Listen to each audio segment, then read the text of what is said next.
What's up, folks? Casual Dad here to talk X-Wing again and talk about now that we have Adepticon 2025 just very slightly behind us.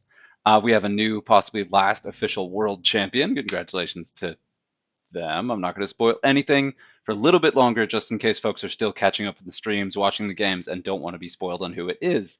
But I will talk about that in some detail down the road. And I'm not going to talk about the Adepticon lists in terms of their current points balance, right? I'm not going to talk about how they fit into the general AMG meta because the AMG meta is essentially over. I think there's one or two more official tournaments coming up that are still under AMG points that are still official AMG grand tournaments. But after that, that's it. Um, and perhaps unsurprisingly, although disappointingly, AMG didn't say a whisper about X-Wing on any of their developer panel, anything whatsoever. I didn't hear anything about announcements, recognition, anything. There was a prize wall, there was a big event, it happened. But still, I mean, it's understandable, but it does feel like a bit of a missed opportunity to say nothing. Um, at the same time, it really would be poking a bear to say anything. So I understand it. I still think it was a mistake. But the bigger question, and what I'm really here to talk about now, is what's next. And for one, Adepticon will officially return in March 25 through 29th in 2026. Very exciting. Still going to be in Milwaukee again. Officially confirmed at the Baird Center, the larger new venue that they moved to this year. For folks who went there, I would love to hear what it was like. Sounds really cool. I really enjoyed the last venue, but I heard a lot of really good reasons why it was moved to this one, so this is exciting. And yeah, this is going to include an official X-Wing World Championship as well, just under the guidance of the X-Wing Alliance, which is pretty exciting. And so with this on the table, I'm going to leave this banner up. I wanted to go ahead and talk about some of the different community voices that have piped up in the aftermath of Adepticon. It was a really phenomenal community event, and there was a lot going on. And I think people really had a genuinely great time. And the people that showed up on the lists, the people that were playing it, was just like a who's who of X-Wing luminaries. So it was pretty extraordinary. And there's one message on Discord I wanted to go ahead and read off before I get to a couple blogs that came up. And I'm going to look at a bunch of different details, some things to get really hyped about. Ooh, I missed one. I'll have to see if I can find that in a minute.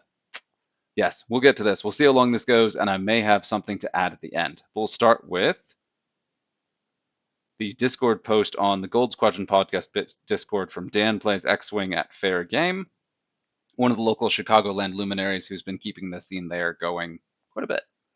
The X-Wing World Championship took place last Thursday through Sunday at Adepticon in Milwaukee. Fair Game in Downers Grove was there in force. Capital Force. Nice touch. Carrie, Paul, John, Robin, Mitzi, David, Sean, Josh, Anthony, Stephen, Ryan, and myself were all in attendance. An amazing time was had with a number of fantastic performances from our community. And I really appreciated this because there were so many people there. I'm unclear where they came from, so this was nice background for me. The man who founded the Fair Game X-Wing community, Josh, went 4-1 in the heats on Friday, nice, qualifying for day 2 on Saturday. He finished ranked 50th in the world, which is still a badge of honor here. Like, if you made any cut at Adepticon this year, that's a big deal. Be proud of yourself. If you didn't, you played, you had fun. Doesn't matter. It does matter. Excellent. Sorry, that came out wrong. Steven, a world champion with Team USA last year as part of the XTC tournament, which also I assume will be happening again under XWA points, also qualified for the heats to make day 2 with Josh. He proceeded to finish 3-2 on day 2, good for 25th in the world. Very nice. And just as one of the champions of Team USA, one of the top performers in the international tournaments last year, wound up at 25th, which is wild. Also of note, former Fair Game regular Marcel Manzano, also luminary of Gold Squadron podcast, made the top 4. Yeah, went on to the final 4. There it is. Congratulations, Marcel. I really want to say, I'll go ahead and spoil this. Marcel was the last holdout of the Empire to make the top 4. So Marcel is the reason that the top 4 wasn't all rebels. Good for you, Marcel. I appreciate that. And it was a really close game, too. I watched that one. Monday night X-Wing at Fair Game in Downers Grove continues tonight, Monday, March 31st, with the usual 5:30 p.m. start. As mentioned previously, this World Championship marks the unofficial end of AMG's stewardship of X-Wing miniatures. Unofficial, official, but kind of both. There is one more official tournament in Virginia in May. I want to say there's also one in Canada, at least one other one, that will be run by AMG. The game is being taken over by the community. the X-Wing Alliance. We want the game to continue to thrive and grow. Therefore, starting tonight, Monday Night X-Wing at Fair Play Games will transition to the new points values and rules created by the X-Wing Alliance. For more information, please visit their website here at xwing.life. We possess enough high-quality prize support to have amazing store championships for years to come. That's very exciting. Watch this space for an announcement of another X-Wing tournament at Fair Game coming soon. And I've got a couple more blogs to look at that I'll actually pull up on the screen. That one I wanted to go ahead and read off because it's on Discord. I wasn't able to pull it off. There's a lot to cover. There's a lot of excitement, a lot of energy. Most of it is from voices that are familiar, but with a new bent, there's actually now suddenly a lot of momentum. A lot of folks were kind of holding themselves back a little bit prior to the end of Atomic Mass Games' official stewardship, Adepticon, this final Worlds event, aside from the one on the screen here. A lot of people have been holding off some of their bigger announcement and bigger pushes until this ended so that they weren't conflicting with the energy around Adepticon. We wanted this Adepticon to be exciting, people to enjoy it, be thrilled about it, and for AMG to go out with as big of a bang as they wanted to, frankly. So I'm going to look at some more of these. Exile Squadron always putting out great content. This is their Sunset and Dawn. What is it? X-Wing is dead, long live X-Wing. The intro. Hello and welcome to this week's blog. There's a fair bit to cover, so let's into it. Love it. First up, the X-Wing World Championship happened. It did. I already knew a long while back I wouldn't be there this year, but that didn't really help with the FOMO once people started posting about being there. Likewise. Man. Photo credit to Chris Mitchell, whose head is a cameo here. The representation from Europe was somewhat lacking this year, which is totally understandable given that AMG were running the event and the general vibe of official X-Wing over the last 9 months or so since the announcement. Which has been, there's still plenty of enthusiasm, people love the game, but it has been a little bit like a funeral march, kind of walking to the end there. A little bit putting it out in a river and shooting flaming arrows at it. That said, there were still 200 people signed up to play across the 2 day 1 heats, with 27 going through on the first day, including my big old buddy Levi Obi-Wan Chat, who also did a blog, and another 26 on the second. There were a lot of players. It was basically a full tournament. I can see just how many people there. I want to say that rivals last year, if not even being a little bit bigger. Day 1, we've got the tournament list here, which is awesome. I really appreciate that link because I actually had trouble finding this in Roll Better because the way it's broken up into the different days is a little bit challenging. But this one includes both, all of the final day, all of the top cuts. I'll give a shout out to Louis Leong, excuse me if I got that wrong, for making the top 16, and also the aforementioned Levi, who went on to make top 4. Top effort, gentlemen. And then a massive congratulations. Oh, yep, spoilers. You see, it isn't the last World Championship at all, and that's the important point to get to. We'll go ahead and say it. Congratulations to Kalen Wong for winning what is technically the last official X-Wing World Championship. So Kalen can go on for the rest of his life, in theory, asterisk, claiming to be the last true world champion of X-Wing miniatures. The end of this tournament season is seen by people in different ways. Some will see it as an end, a funeral, I just said that, the last goodbye to a game that has given them so much. Truth be told, I feel like most of those folks will have already left, but I don't know. If somebody's out there is like, this is the end, I'm done. Sure, love to hear your input. And I get it. Officially supported events are great. Getting cards and components made by the people who make the game and are officially licensed and all that, well, it's cool. But it isn't the end. I didn't hear no bell. I believe that's Rocky. I should know that. With the last tournament now done, technically I think there may be another GT or 2 happening somewhere in the next month, but you get my point. The shackles are finally off for the X-Wing Alliance. Ooh. We could have done things earlier, released content, made rules changes, created an organized play track, but we didn't, in order to pave the way for a smooth transition and, more importantly, to respect the plans already in place by AMG. The XWA held back, which was a very reasonable stance to take. Yes, points were released, but with interest waning in points that hadn't changed for almost 18 months at the time, something had to be done there. Otherwise, there was risk of too many people losing too much interest in the game completely and simply drifting into the night, which is kind of a sweet image, really. But yes, new content was designed and has been teased, but release has been held off until after Worlds was all done and dusted, which is a little early for that, but yeah, that's fine. Big thunderstorm here. Heads up if my power goes out. Respecting what was already planned was a non-negotiable. So they already came into this when the XWA announced their formation and what they were doing. They went ahead and said this is how they were going to approach it. They were going to let AMG have this last hurrah, have this full management of it, and then really only step in once that official support had ended. Um, yeah. Yes, there are plans for organized play, but these plans don't kick into action until after AMG events are over. Planning for OP had to begin early and in earnest to make sure we had everything in place for a smooth transition and without a huge gap in between, because the 2025 tournament cycle leading up to the next World starts next month. There are tournaments as early as April that pop up that would be the earliest ones to come out. So yes, from an official game publisher point of view, the sunset of X-Wing is now upon us. Dun dun dun. But after the night comes the dawn, and oh, what a glorious sunrise it's going to be. Missed opportunity to have double suns, but it's fine. It's fine. So having settled that, then it's probably time to talk about the future. On the 24th of May, Exile Squadron are hosting our XWA official squad championship event. Very exciting. It's going to be 4 rounds of Swiss at our brand new, actually this 24th of May, that already happened. I feel like that was before Worlds. No, that's March. Haha, sorry. My M months always get mixed up. On the 24th of May, Exile Squadron are hosting our official X-Wing Squad Championship event. It's going to be 4 rounds of Swiss at our brand new venue. Ooh, with beautifully crafted squad champs kit, and I would love to see that. And we're going to see some of these, but we still have a lot more to see, and maybe a few other prizes thrown in too. Ooh, exciting.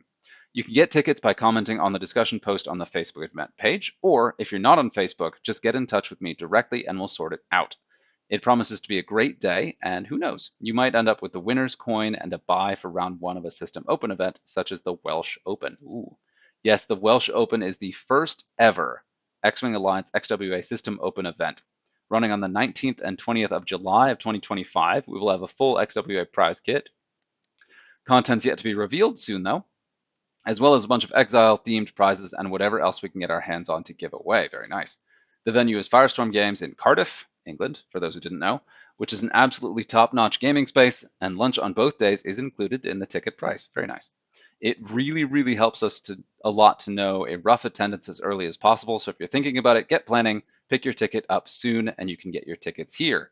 All right, is this enough selling for today? Maybe not. Patreon update. So we're going to go ahead and check into this. Yes, it's already April. That means it's time to start looking at the Patreon gifts for Q2, and they have an Exile Squadron template for Q2. It's going to be a touch tricky with shipping this one, but I'm going to try this. It's the 5 straight template. If you'd like to get a hold of one of these and maybe some other goodies that I'll be showing in the coming weeks, or maybe you just want to generally support the blog, then you just need to sign up here to become a member by the 31st of April and then get some. And I'll link to these articles too. And there's a bat rep. I'm going to go ahead and skip that because that will be quite lengthy and we have a lot to get to. But look at that beautiful mat. All right, next up. This one was teased on the X-Wing Miniatures game subreddit, and I'm curious to read this one. This is another one that's kind of talking about, well, actually, let's see here. Adepticon 2025 may be Star Wars X-Wing's competitive swansong. And this, if I'm not mistaken, was written before, no, just after. This may be the end of an era. Star Wars X-Wing, once the hottest growing property in miniature war games and the most exciting representation of Star Wars in tabletop gaming, launches its final officially supported World Championship at the Adepticon Gaming Convention on Saturday, which this was last week. Yeah. Developer Atomic Mass Games is ending all support for the game, which it kind of already had. This is something that X-Wing fans have long known was coming. AMG announced it was ending development of both Star Wars X-Wing and Star Wars Armada back in June of 2024, which still was not that long ago. It hasn't even been a year. It's crazy. The firm pledged to support both games with official tournaments and organized play kits for stores until the end of March 2025, and the World Championship hosted at Adepticon. Still love these two models. Great ones. The World Championship is an invitational open to players who have amassed at least 10 points from earlier tournaments this year or during 2 heats on Thursday and Friday, your last chance qualifiers. The event starts with 5-round Swiss tournament Saturday. X-Wing is a rare war game. Released in 2012, it quickly attracted a hardcore player base and dedicated competitive scene, while achieving mass market appeal to rival the best board games, which is an off-cited statistic. There was a time where X-Wing was briefly more popular than Warhammer, which is a huge achievement. The core innovation of the system, adapted from the earlier historical dogfighting game Wings of Glory, was a maneuver programming system that has both players secretly plot the moves to their, if you're here, you know this, moves their space fighters will take during the turn, forcing them to second guess their opponent's actions, which is really the key magic of it. It delivered on the core fantasy of Star Wars space battles perfectly while creating incredible opportunities for clever competitive gameplay. While AMG hasn't expanded on why it discontinued the game, we have to assume it comes down to money. Miniature games require constant expansions to excite the existing players and convince new players to jump on board, and over its decade and a bit of lifespan, the developers released every appropriately sized ship in the Star Wars IP. There was nothing more to add. My butt, there was nothing more to add. We'll let that slide. There wasn't even room to release resculpts of existing. There wasn't even room to release sculpts of existing models because X-Wing models have always been perfect replicas of their movie counterparts. What cracks me up about that entire post is this ship never appeared in any movie ever, and yet it is here, a perfect replica. Where did it come from? It came from the enormous pool of ships that AMG could have pulled from, and that F to FG did pull from. We saw some things that were way out in the bushes, like the Kirax still comes to mind. So that's a ridiculous take, but whatever. Though Sunday will mark the end of officially supported X-Wing tournaments, it may not be the end of the road for the game's competitive scene. Many miniature wargames have enjoyed long afterlives with thriving fan communities. Blood Bowl went for decades with essentially no support from Games Workshop. That's when I played it, actually. Prior to the release of the 2016 edition, and it maintained a global circuit of leagues and tournaments, including a world championship. Fun fact on that one, I had a Lizardmen team, although there was never an official Lizardmen team as best as I'm aware. So I made a custom Lizardmen Blood Bowl team. I had a lot of fun making that one. And it maintained a global circuit of leagues and tournaments, including a world championship.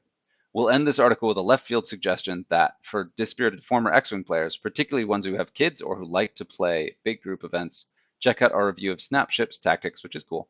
It's the love child of Star Wars X-Wing and a construction toy. It's even goofier than it sounds, and it's also kind of brilliant. All right. Yeah, so we'll go on to next. There's a lot of these, and I haven't read all of them in advance because I wanted to go ahead and check through. So you'll get some live reactions here. Apologies for that. This one, yeah, we'll jump into this one. This is Legacy Lessons for the X-Wing Alliance, and this was popped on the Reddit earlier this week. Yeah. Legacy Lessons for the X-Wing Alliance. Don't rush back to the old normal. Nostalgia is a hell of a drug. At its peak, X-Wing the Miniatures game took the tabletop world by storm, and it's easy to believe that the key to reviving it lies in turning back the clock, returning to 2.0, undoing controversial changes, and embracing what once made the game great. But we've been down that road before. While it's healthy to look back with fondness, we need to be careful not to confuse nostalgia with sustainability. When Atomic Mass Games began reshaping X-Wing, the X-Wing Legacy community launched a well-intentioned initiative to preserve the 2.0 experience. The energy was real, driven by passionate players who loved the game and wanted to restore it to former glory. For a time, it worked. People were engaged, events happened, and it felt like a movement. But ultimately, Legacy faded. This was a surprise, and I'd love to hear from you Legacy folks out here if you feel this is true too. I'm sure there are players out there who are playing whatever edition they want. Who cares? But I was under the impression that the Legacy community was still going strong, not that it had faded. So we'll see. Not because people didn't care, they did, but because even a return to a previous version of a game is still a massive change. And once the novelty wears off, attrition sets in. Without long-term support, evolution, or fresh incentives, momentum fades. Now, the X-Wing Alliance, XWA, has stepped up with a community-led initiative to filling the void that will be left by the lack of official support from AMG. It's an enormous responsibility, but not an impossible one, and other games have shown it can be done. Blood Bowl, here we go, is often the poster child for this kind of stewardship. For years, the NAF and its rules committee kept that game alive and thriving before Games Workshop eventually returned with new models, rules, and a refreshed vision. And honestly, I just picked back up the Star Wars CCG, and the community has been maintaining the rule set for that too for decades. So that's cool. It's obviously right for the XWA to draw inspiration from success stories like that. And so far, they've earned plenty of praise. Events across Europe and the UK have seen strong attendance, local scenes have reignited, and the energy in some communities feels stronger than it has in years. The XWA deserves their flowers for that work. But as we approach the final World Championships, a little bit older here, under AMG stewardship, it's worth taking a moment to reflect. If the long-term goal becomes primarily about recreating former glories, bringing the game closer to 2.0 again, there's a risk of repeating past challenges. Evolution versus reset. Change fatigue is real. Even every major rule shift, addition change, or community handover adds pressure, and communities can only weather so many before the energy dries up. If the XWA wants to build a lasting version of the game, it needs to feel like an evolution, not a reset. That means embracing the good changes made under AMG, experimenting with fresh tools and formats, and creating a version of X-Wing that reflects where the community is now. This is about building something responsive, inclusive, and modern, not just striving to recapture what once was. And this idea isn't just theory, nature backs it up. After the last major ice age, when the glaciers receded and temperatures After the last when the glaciers receded and the temperate climates returned, many would have expected life to flourish as it had before. But what followed wasn't a restoration, it was a second extinction pulse. Species that had adapted to the cold couldn't readjust fast enough, and those that once thrived in warmer environments no longer fit the altered ecosystem. The return to normal was, in effect, just another massive disruption, and not everyone survived it. It's grim, buddy. X-Wing faces a similar challenge. Many players have adapted 2.5 or moved on entirely. Reverting to a previous version isn't simply going back, it's another major shift, and not everyone will want to or be able to adapt again. And that's, 1.0 to 2.0, 2.0 to 2.5. Now again, every single time there's been a major shift, you do lose players in the community, and that is sad. So we'll have to work on that. Each big change becomes a decision point. Do we evolve, fragment, fade, or do we use this moment to build something better? Ooh, high note. I like it. Let's see that crescendo. It's coming. A chance to thrive. The XWA has already proven that they can rally the community, organize excellent events, and provide leadership in uncertain times. The next step is making sure the game continues to grow, not just revert. That means careful stewardship, open communication, and a willingness to innovate. It means learning from past initiatives like Legacy and recognizing that passion alone won't sustain momentum forever, but progress might. X-Wing doesn't need to go back to thrive, it needs to move forward. And if the X-Wing Alliance continues to lead with that mindset, they have a real shot at building a version of the game that lasts. I like it. We'll see. And now we've got, this is going back a little bit too. This is actually from, I want to say this past weekend, actually. This has been a crazy time, folks. It's been a lot going on. Exile Squadron again, talking about where we go from here, building up some of that enthusiasm. This is talking about the organized play kits that the X-Wing Alliance has put together. And one of the really cool things about this is that if you have official support like AMG had, you have to go through licensing, you end up with a more formal, cohesive looking product. But what that takes away is a lot of the organic coolness, like the creative stuff you can do, sourcing from a bunch of different artists and creatives, sourcing from the entire community and seeing what cool stuff is out there. What this brings to mind is one of my favorite pieces of world swag from 2024 is I have a die, a six-sided die, a D6, that has all four of the scenarios on it, a blank side and a logo side. So I can just roll off to see which scenario we're going to play at the beginning of a game instead of flipping the cards or any of that. It is such a teeny tiny, super efficient piece.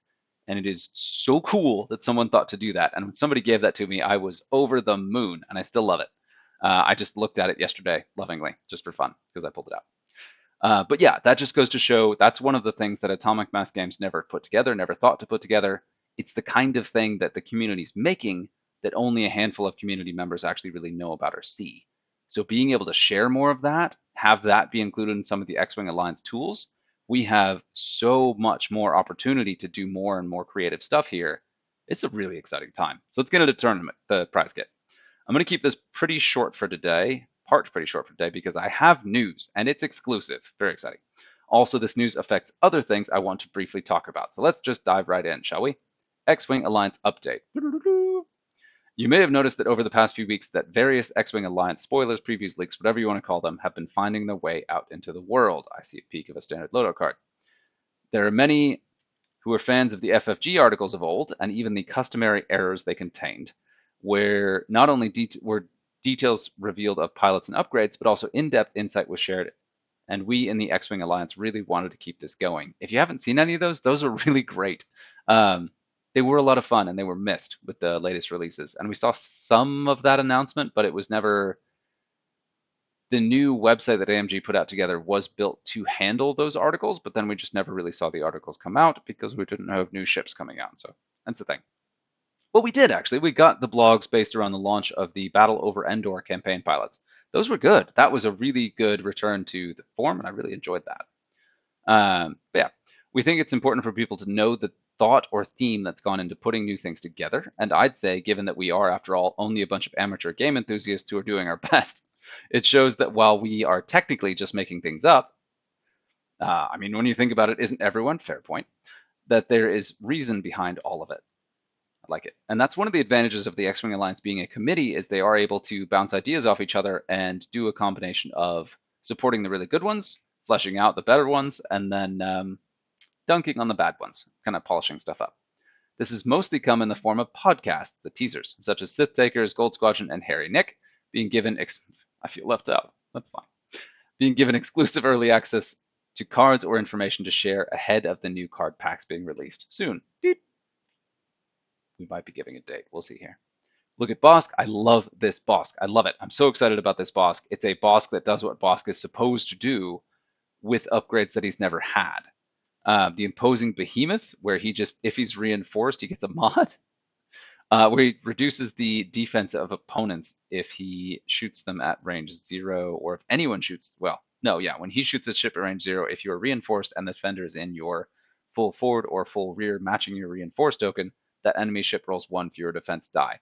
Now here I can hear you thinking, if the defender is in that full arc in the rear one, boss can't shoot him, but if you have your, what is it, the illicit upgrade that gives you a gun out the back, he can. So it had to be in there just for both, but ship rolling 1 fewer defense die is really gnarly with the amount of firepower that boss can put out, even if you can't modify it. So that's pretty cool.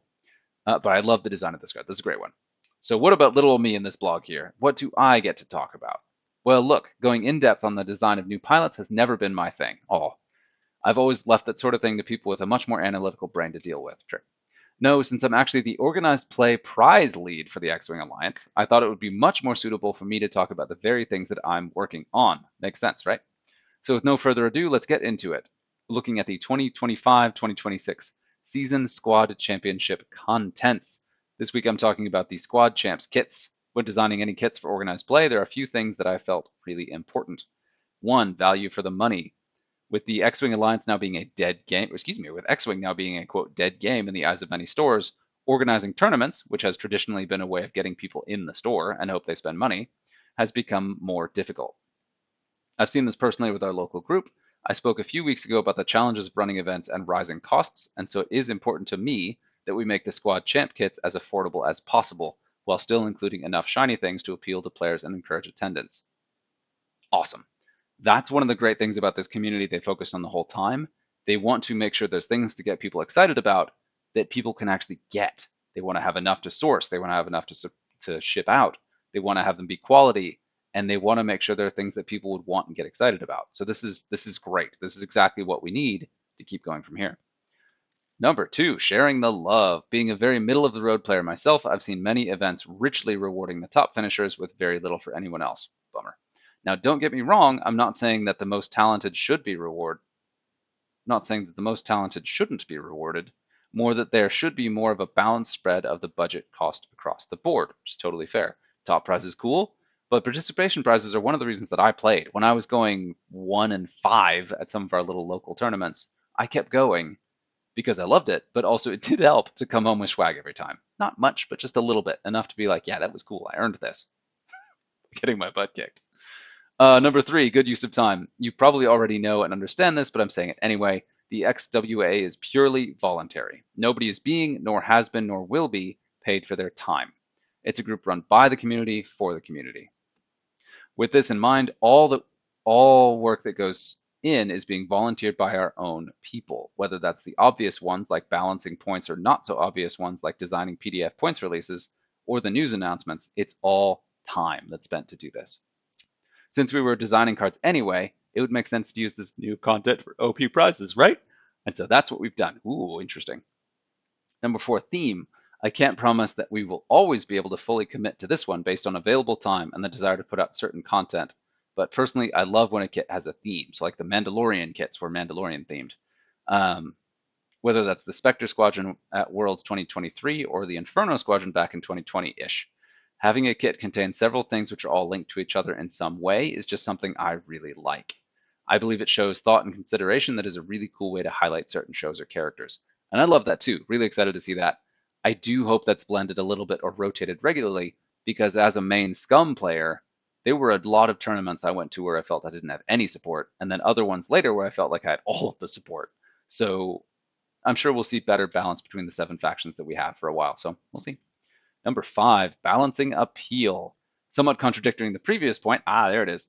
I also understand that sometimes a player will only play one particular faction, and that cards of pilots that they'll never use won't be of any use. I still kept them. That's still cool. I get that, and it's a balance that we will need to spend more time to get right. The Wave Zero packs provided cards for all 7 factions. Ooh. And this was done very much on purpose to make sure everyone had the opportunity to get something they could make use of.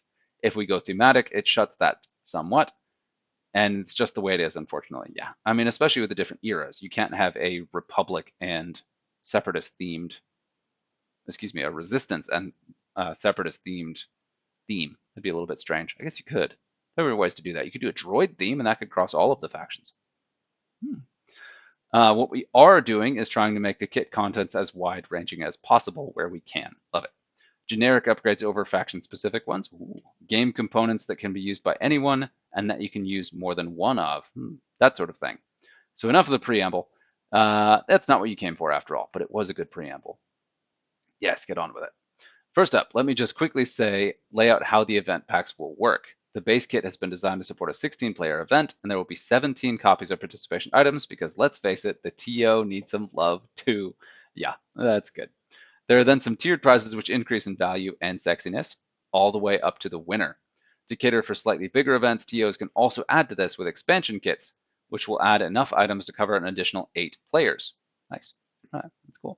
Multiple expansions can be ordered, meaning that a squad champs can cover, excuse me, up to 48 players. Ooh. Let's dive in and start with the participation items. Please bear with me, we actually don't have any of these items in our hands yet to take photos of, so what we're going to see are mock-ups and a little bit grainy ones. So we're looking at the Din Djarin Scum N1 Naboo Starfighter, new X-Wing Alliance standardized loadout pilot card, but with some of the artwork on it. Very nice. That official, or the official unofficial logo. So this is a mock-up, not finished, but this is a brief glimpse of what they're working on for this, which is pretty cool. And so we begin with probably the biggest of the X-Wing Alliance's new cards, the Mandalorian in the Naboo N1 Royal Starfighter. I will say there are others I'm looking for, but this is good too. Given that this is a pilot that nobody has in this chassis, true, and it looks incredibly fun, this was a very easy decision to include. It also set us up for the theme of this kit. This is the way. Mandalorians, love it. Next up, we have Clan Training Upgrade card, and I love this. I love this idea of just the wing of fangs coming in. That's a really good one. Sticking with the Mandalorian theme seemed like the way to go, especially when considering the next item. I have one of these. I had one of these that I actually got at Worlds last year. So interesting.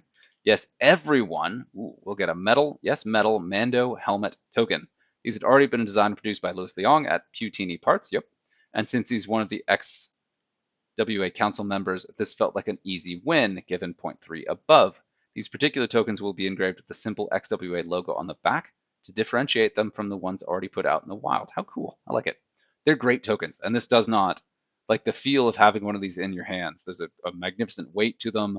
The texture's great. The steel brushing pattern on them looks really, really good in person. I'm excited. Now on to slightly more exclusive prizes. Ooh. The base pack will contain 11 copies of Beskar reinforced plating for players finishing 2-2 or higher, which is awesome. That's a card some players have a hard time getting these days, so really cool to see it. Now the beauty of generic upgrades is that you can own and use more than one of them, right? Well, the pack will also include a few more copies of Clan Training, but these ones will be rainbow foil cards. Nice. There will be 5 of these included, which should cover everyone who finishes 3 and 1 and better. Nice. Now, given that we have a new pilot, it seems only fair that some people should be able to get the appropriate base tile for it, right? Very nice. And I'd love to see this. Base tiles is something I haven't seen printed. I have yet to see a third-party base tile, so this is very exciting. Thanks to Martin from Opticalcin, we're able to include 2 acrylic base tiles for Mando's N1 Starfighter. No more proxying bases for you if you finish in the top 2. Nice. Lastly, we have some items for the winner. First of all, it's the trophy. How cool. There's a little trophy. A solid metal double-sided challenge coin identifying you as a winner of a squad championship in the 2025-2026 season. Nice. Again, it's themed on the Mandalorian and can be used as a first-player token or a giant shield token, or used however you want. We've already talked before about the buy that winning an event gets you. Well, to commemorate that and make it a bit more special, you get a bounty puck card as a keepsake. So if you win one of these tournaments because you had a buy in an earlier round, and that's the deciding factor, you get a bounty puck. Congrats, ETC. Nice. I love it. The Dinjar and bounty puck. That's cool. Oh, and did I mention that this is also made of metal? That's cool. One thing I really want to do, and this is for me personally, I really want some of my favorite pilot cards in metal. So I would love to follow up on this and see where this is made and see about following up on that. So yes, we like metal things. You won't need to hand this in to claim. That's handled in the background once the TO reports in the event. It's yours to keep forever. So in total, the base kit will contain the 17 Mando SL cards, Clan Training 17, Mando Head Token 17, Beskar Reinforced 12, Clan Training Rainbow 5, which is the total of, brings it up to 22. Yes, math. Acrylic Mando N1 base tile. Oh, great. Squad Championship Challenge Coin 1. Excuse me, 2 base tiles. Bounty Puck card, which not everyone's going to get, I think, 1. The expansion kits will then add the following. So then there's just more tokens for the expansion kit. So now you know what, but I already know the next question. How much? Well, getting back to point 1, which is the affordability and accessibility, we've tried very hard to make this as affordable as possible for TOs to run. Regular events, along with casual game nights, are the lifeblood of Community X-Wing, and if we make things too expensive, people won't come. Now remember, the X-Wing Alliance is not making money for these kits. That said, our experience with Wave 0 meant that now we should allow a very small amount of uplift to account for lost packages, exchange rates, charges to send money, paying for packaging and the like.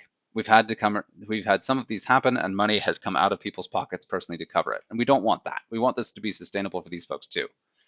It's also worth noting that while the last kit price was given and requested in British pounds, we're now shifting to US dollars because this is the currency some of our main suppliers are using, and we lose less money on currency exchange this way. Ooh, interesting. So having laid it all out, I can tell you that the price for a 16-player base kit without shipping is going to be $40. That's 40 for 16 people. That's still very good. And if you have the players do like a $5 buy-in, you're covered, more than.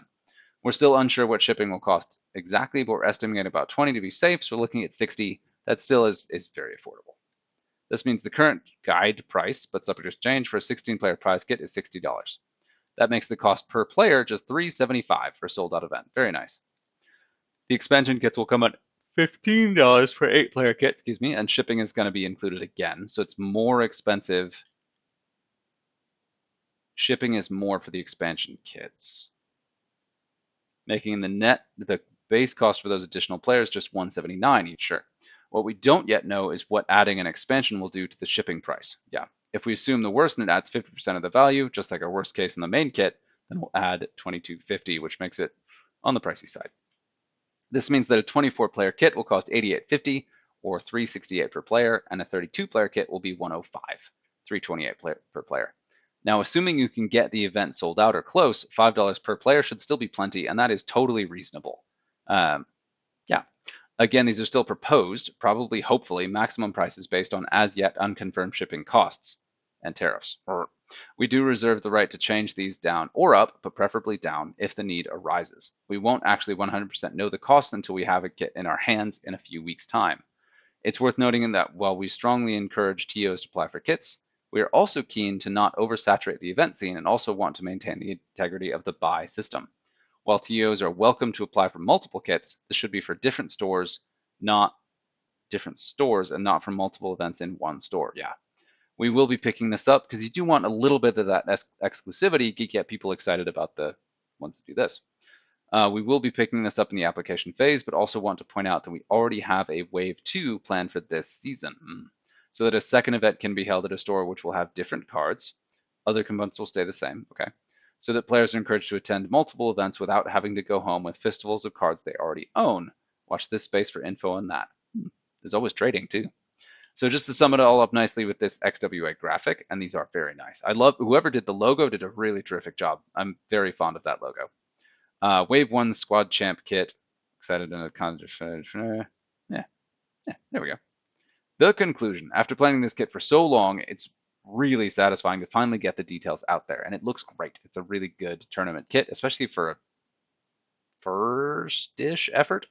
A lot of work has gone into putting these kits together, and I hope, we are on target to get kits into the hands of TOs ready for the start of XWA's OP season on the 1st of May, which is coming up really soon.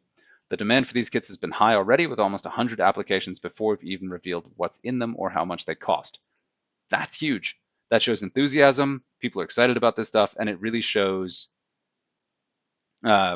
trust in the X-Wing Alliance, that the X-Wing Alliance had done enough the right way in the right places, loudly enough that they built up demand before anyone had even seen them. And that speaks very highly of the future of the X-Wing Alliance. I want to thank everyone who has put work into these kits. Coordinating events over IM and large group chats across multiple continents with different languages and time zones certainly isn't easy. That's the downside of that giant creative community. If you'd like to get your name down for a kit, then get it on over to the application form and send us your details. Ooh, very exciting. On a slightly selfish note, at this point, I'd like to give a little promotion to the Exile Squad Championship event happening soon to open new Dragon Days store in Newport on the 24th of May. We will have one of these Squad Champ kits, and you can secure your ticket by commenting on the Facebook event page or contacting me directly. And that buy you might win in Newport, well, why not cash it in at the Welsh Open? The Welsh Open, being held on 19th to 20th of July 2025, will be an official X-Wing Alliance System Open event with buys available for Squad Championship winners and a fully loaded prize kit. We've not released the details of System Open kits yet, but maybe a little spoiler might be in order. We've already seen a little bit of the spoiler in the teaser.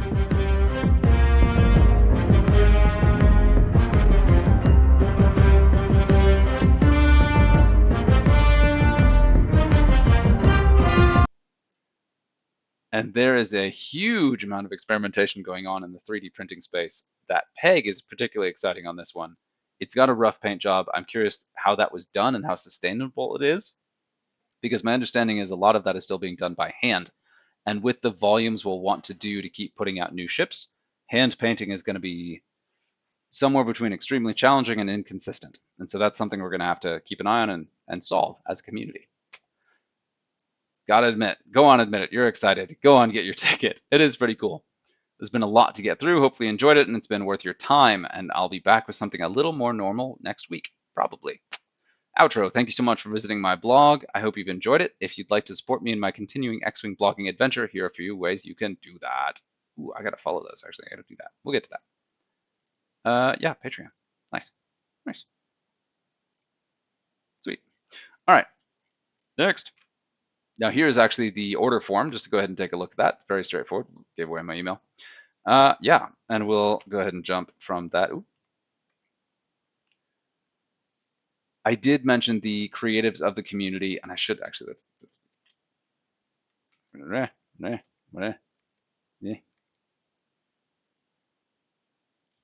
we'll go ahead and pause here. I mentioned that super creative community and that broad base of stuff going on, and not all of it being official. That still is going to be true for the X-Wing Alliance, where even with the X-Wing Alliance kind of limiting the OP kits, there's going to be a lot of opportunity for individual creators to create their own stuff and to have their local events and shops that's outside the X-Wing Alliance community. Saves on shipping. You can do some of this stuff locally and at request, of course. And this is really, really cool. I actually have been toying myself with some custom cards. I just got my very first custom Magic cards ever just this past month, and they are really cool, and that's got me very excited to kind of translate that into X-Wing as well. We'll have more to talk about that soon. But yeah, one thing I wanted to go ahead and highlight is my favorite alt arts that I have. My favorite alt art pilot cards came from the Onyx Squadron booster packs that I got at Worlds 2024, and there's been a bit of a lull where it sounded like they were getting out of making those completely. There weren't new ones coming out and they were hard to get. And then I had someone reach out not too long ago. I'm not going to spoil who it was, but if he wants to, I'd love to shout him out and talk about how excited I was to hear from him. But from Onyx Squadron, they will be making additional alt arts for the cards coming out now. And that is looks like this, and the art style is just phenomenal. And these are really pixelated, kind of not as detailed as I'd like images, the ones that I just pulled up. But I can tell you from firsthand from the cards that I have of these, they are beautiful. Especially the foils, they do different textured foils. They just look really, really good. The art is really sharp. super high contrast, very striking. If you run a full squad of these pilot cards, they look so good. And as the painter in me wants to get some of my favorites and go ahead and paint the ship with that very intense, dramatic color scheme too. So I'm gonna have to do that someday. But you can see already this is one of the XWA new standard loadout cards for the Evacuation of Dakar event. I've got a couple more of these, and just they look so good. Oh my god! All right, and I've just got a couple of these to go ahead and tease. There are more coming. These are not the official X-Wing Alliance art pieces. I want to go ahead and mention that. This is just an example of what other community groups and members are able to do to add to this community effort, build that excitement, give us all cool stuff to hang on to and show off. And yeah, I was really excited about this. Oh yeah, look at you, buddy. I reached out and said I really want a Zuckuss or a Bosk, and was told that that style is dramatically harder than doing human faces. So we'll see. We'll see if that happens. I'm sure it'll come out somehow, somewhere, somehow, but we're not as likely to see as many of those just yet. We'll see. One of my favorites of these cards that I have is actually Commander Wolf, the Arc 170 pilot, and that looks incredible. The helmet artwork in this color style, it looks great. And I think that is all. Oh no, there's another one. Oh, look at that. A lot of stylistic changes, a lot of different stuff going on in the background. Like, these are so cool. Oh man, and I really need to go through all of these different standard loadout cards. I've looked at them a little bit coming up, but it's been a very busy time, y'all. So I apologize. Oh, and there we had the world's lists. Whew, man, so that's been a marathon. Actually, quick pause. Let me see if I can find something. I did just want to pop in on this because I'm always watching the Infinite Arenas X-Wing game aids and content that they're doing. Their Patreon stuff is getting wild. I very strongly recommend joining the free Patreon at minimum just to see what they're doing, and then see about signing up for one of the paid ones to get your hands on some of it. I believe the stuff I still can't talk about yet until I've confirmed that I can talk about it, but definitely check out that Patreon, check out what they're working on. There's some really cool stuff coming down the pipe there that's going to top this all off. This was an announcement I saw today. I wanted to make sure to include it. We're seeing a ton of custom artwork, not just the ones I just showed from Onyx Squadron, but also replacing some of the existing cards, giving us something that we can work with if we don't have the original files, or if we want to see a new take on it. So it's really, really cool. There's also a lot of opportunity for artists to come out and make their own cards. So yeah, I'm really excited to see what the community comes out with. And that is the upside to all of this. The end of official support means that all of this extra content can be a little bit louder because it's not impacting someone else's bottom line because there's no one else out there officially licensed selling this stuff. So all of this stuff now is a lot more free to strut its stuff. So anyway, I've been long-winded. I do have some news.